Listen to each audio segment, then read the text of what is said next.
Ken. And I'm John. And we're all about tools. All about tools. It's great to have everybody here again tonight. And yes, it is. Boy, it seems like we've been doing this forever now, doesn't it? Yeah, I know. We're getting to be old hats at this. Well, maybe just old. I don't know about hats, but greetings from chilly Florida. Chilly Florida. I got my sweatshirt on tonight. It's now for all of you that are up in Wisconsin and wherever else. I have my Outback Challenge shirt on. Oh, okay. As long as that's all you're doing is showing us your Outback Challenge, we're okay. What are we doing tonight, Ken? I'm not sure. No, actually tonight we're talking all about inlets and inlays, which is a great topic for especially you guys who are into solid surface, but even woodworking. Because woodworking you can use some of this. Yeah, absolutely. Not really good with laminate. But wood it'll work. Well, we got some guys that'd try it though. Route it out, paint it in. But actually, the first thing we're talking about, you probably really could do it with laminate. You probably could. It might protect your top, stop those nasty burn marks. But we're going to talk all about inlets and inlays tonight. We have a couple really cool things to show you that I'm really excited about.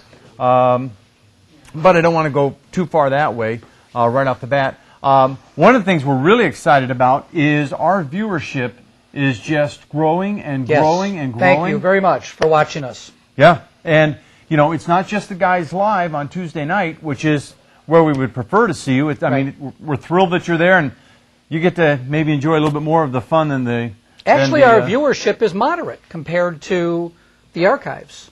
I don't know if you heard me when I was talking to Chris, but our archives are the archives are being watched every day. And in growing numbers. Right, and our shows are all going up on Google Media, video.google.com. So you can Google us? So you'll be able to Google us. Well, we'll be Google-eyed then. But they're not up there yet. We're working on them now. We're doing all the search engine stuff and everything. So that's pretty cool. Another cool thing. But one of the things is, and we're thrilled that the guys are watching it in the archives, and I have a lot of guys that call me all during the week, and they tell me that they're watching shows over and over and over again because they're really taking the opportunity to learn a lot, which is, we appreciate it. That's great, and we take that as a compliment, and thank you to you for and they're learning laughing a lot from us, and oh gosh, they may be laughing at us more than not. Yes. But anyway, we probably need to get at what we're going to get at because, as always, I'm sure we'll take it till 9:59, and our floor director will be jumping up and down screaming, "We're going to cut you off," and then we'll say goodbye before the camera goes dark. But first thing I'm going to talk about is these are templates for making. They call them hot rod templates. They call them trivets. Call them what you like, but what they are, a hot rod. What they are, well, yeah, you probably haven't experienced that though.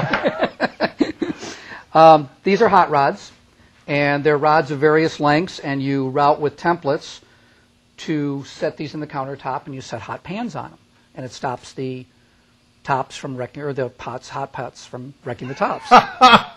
They stop what now? Anyway, okay. We offer 3 patterns. There's a lot of patterns out there you can make your own and what have you, but we offer this one, which is called a basket weave, and this has 12 3-inch. I don't have the rods here. These are 12 3-inch rods.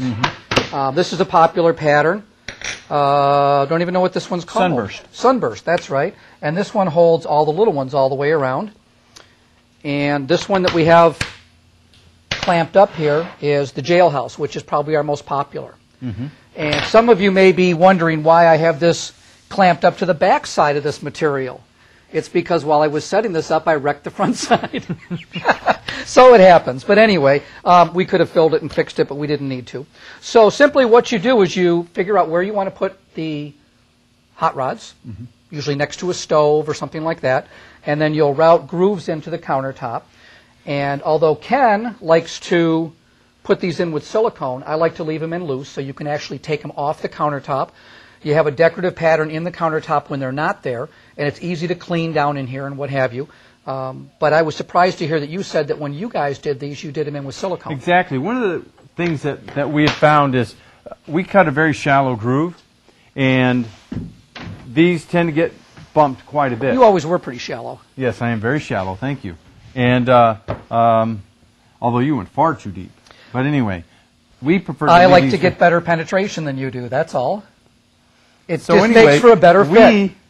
We stayed on the shallow side, and what we would do is we would take, We would cut maybe a groove, maybe no more than 1/16 of an inch deep, and we would lay a little bead of silicone in, and we would drop this in and just clean up the excess silicone. And that did a couple things. One, it prevented dirt and crud from getting underneath it, and two, it held the rods in place.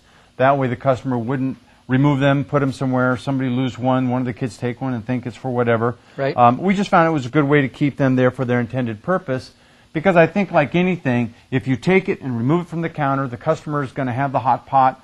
They're not going to be out there, and they're going to set it down, and they're going to crack the top. So that was just my preference, but leaving them removable is certainly fine. All right. One other thing I wanted to point out, too, that you can do that, that I've done in the past also is instead of just cutting the single-size groove, we would overcut the groove. You can fill it with an inlay, which we're going to talk about in the final segment of the show, right. Actual inlays. We would add a contrasting color inlay.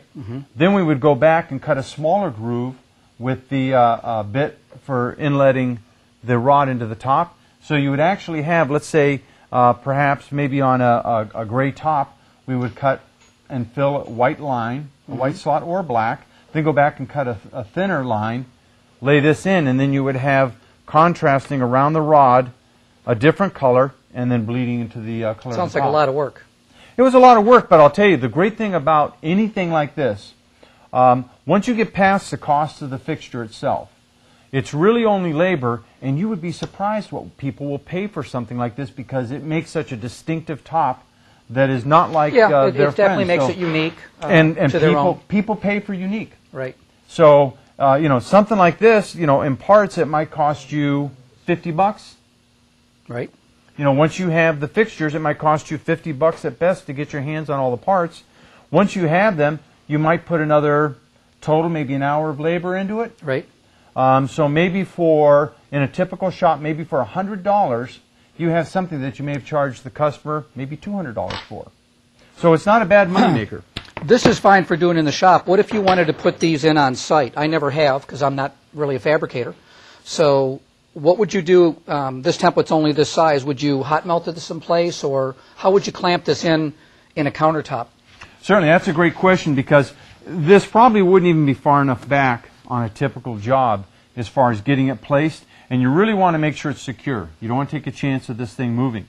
So you have a couple different options. One option, which I really want to point out because I think it is a great tool, are the vacuum clamps. Okay. If you're using the Beaver vacuum clamps, you could trap this with pods. Right, but this is 3/8 material. So but once again, you'd have to put a filler in then. Or you just have to position your pods to where it locks it. Oh, okay. If you have four All pods, right. you can actually totally lock the base in. It's not going to go anywhere. Okay. It's not going to move front to back or side to side. You can do that. Another thing you can do is actually take your hot melt gun and run a bead of hot melt around the perimeter, and that's really how we used to do it. Once the hot melt sets up, the template's going nowhere. Okay. And then when you're through, you just take a chisel, shave up the hot melt, and when you sand it all up and retouch it up, then it's fine. You could try blocks. My only fear about something like a block glued in place is if the glue were to ever release, because you have such a small glue surface. And you get a lot of vibration even with a good router. And something like this, it's one thing to have something go wrong in the shop. You can always fix that. Right. To have something go wrong in the field when Mrs. Thompson is poking her head in every once in a while, they're watching is all not the time, cool. Is not cool. So, it's not a difficult thing. You can always go back into the field and add it into the top, like John had brought up. But you want to take precautions to make sure, however you do it, that the template is well secured. Okay. Now, with the template secured, we've fitted this router with a 5/8 template guide, I believe, and it's got a 3/8 ball bit on it. What's a ball bit? 3/8 core box bit. Okay. Okay, round bottom, veining bit with a 1/2-inch shank. And we've set the depth on this, although Ken thinks I have a little bit more penetration than I need. But You're about it coming works out for the me. backside there. So we're just going to we're going to set this in place. Gonna go ahead and roll. Now I've already routed 4 of these because I wanted to reduce my chances of screwing this up while doing the video. So I've only got 1 to do, folks.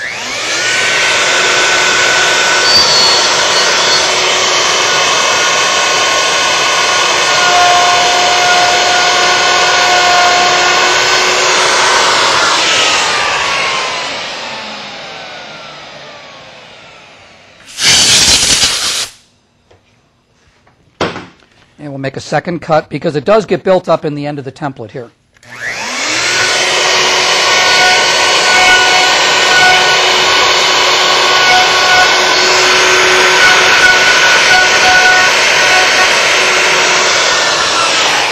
Now, one of the things that is really important to notice here is you really didn't have any dust blowing around. Now, when you did it, when you blew out at the end, you obviously created some dust, but you could have sucked that out with a vacuum. Yes. That's one of the great features about the Festool tools is, especially the routers, they still come with dust collection. It doesn't mean it'll always get 100% of the dust you generate, but it does make a huge difference. That's the template there. And then what we're going to do is we're going to fit these with the rods.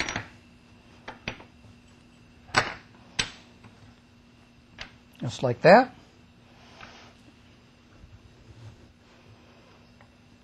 There we go. Now, a couple things that are really important is you want to make sure that you don't penetrate too deeply because, once again, the idea is to keep the heat up off the top. Right. This is probably okay. You want to make sure there's plenty of room for the air to chase underneath here.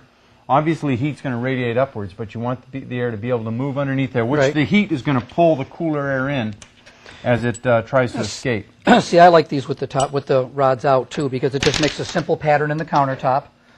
You don't really notice it; it kind of just disappears. So if you don't want the rods in, you don't have to have them in. You're kind of anti-rod. Anti-rod, exactly. What else is there to talk about in these? I think that's it. Well, we pretty much covered the whole thing. Right. Once again, just a couple things to point out very quickly. Is one, be sure you check your depth and set your router before you make any cuts. Don't just go at it. Two, you want to make sure that you make a couple passes. Just make sure that everything is clean. Right. Three, you want to plan ahead if you want to do an inlay like I talked about, which is make a slightly wider cut. Right. Then you want to plan ahead for that because that's going to be a couple steps. Now, if you are going to do that, let me just make a suggestion, though. For those of you that are going to attempt to do that, what you want to do is you want to set this in place, and you want to put indexing blocks on this. Because when you route this and then fill it with an inlay, this is obviously going to be gone. So you want to leave these blocks in place while you do your inlay work, and then after the inlay is all done, then you'll index this back in place, clamp it down, and do the routing so everything's perfectly symmetrical. Now, one thing that's really important also as we're talking about inlays, as deep as John's penetrated into this, these slots are about as wide as they're going to get. That's correct. So if you're going to do an inlay, well, no, you'll still use the same bit, but you're not going to go nearly as deep. It's much like the drain boards, which we're going to talk about here next, where at the top of the cut it's shallow, but if you had a taper bit, it would be a much narrower slot. All right. Well, now, this is a 5/8. You could probably get a half-inch bit in there and use a half-inch drain board bit and make a wider cut altogether and then go ahead with that. But it's up to the viewer. And once again, I want everybody to wear everything that we're showing here, Specialty Tools has in stock. So if you decide... We like to think we do. Yeah. Don't always have it in stock, folks. But, well, we hope it's there. It should be. It should be there. A majority of the time, it should be there. Sometimes we'll get a run on something, and how do you plan for that? And since the show, we've had a run on a lot of things. That's right. So, mostly our sanity. But the big thing is these are in stock, and everything you see here you can buy from SpecialtyTools.com, which is a great source to get anything. Right. So I just wanted to really take time to point that out. So once again, a great little item for adding extra value and extra character and personalizing to your top. And one of the things that John did point out that I would like to bring out again is really if you know the size rods that you want to use, you can come up with any design you want. Make your own template and then go ahead and order the rods and away you go. Right. Also, I want to mention that as of this week, Specialty Tools is a Team National member.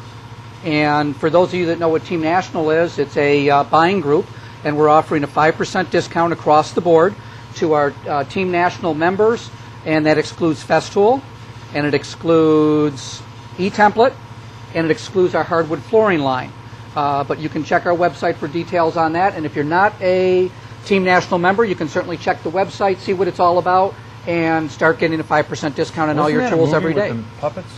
Team National? No, I don't think thought so. that was a movie with the puppets like last summer. No, I think that was no, it wasn't the A-Team. All right, I'm going to get this out of the way, and you start on drain board templates. At this. Okay. Another item and we have to pay attention to the time here. We probably won't get all this into this one segment.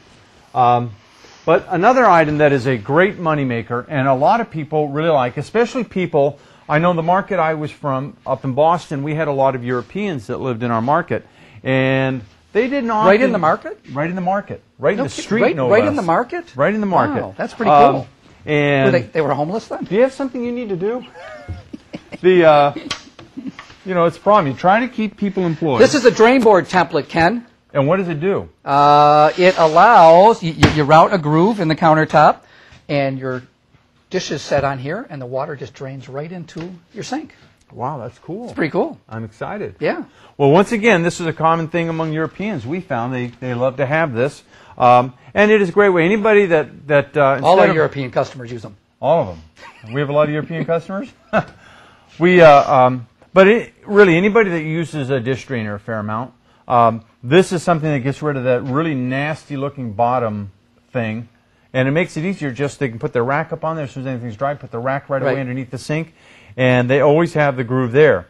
A couple things to point out before we cut into the material is we'll actually cut a channel that'll start out at about a 1/16 deep, and down at this end we'll probably end up at around 1/4, maybe a little bit more. Right, the taper is built right into these. I don't know if you can see this or not, but it actually is thinner at the top than it is at the bottom, so there is a pitch to it, so you don't have to worry about blocking it up or anything like that, because that's a nuisance. This is the Lexan model. Yes. We actually have, we sell a lot of these. These are a lower cost alternative for getting into drain boards.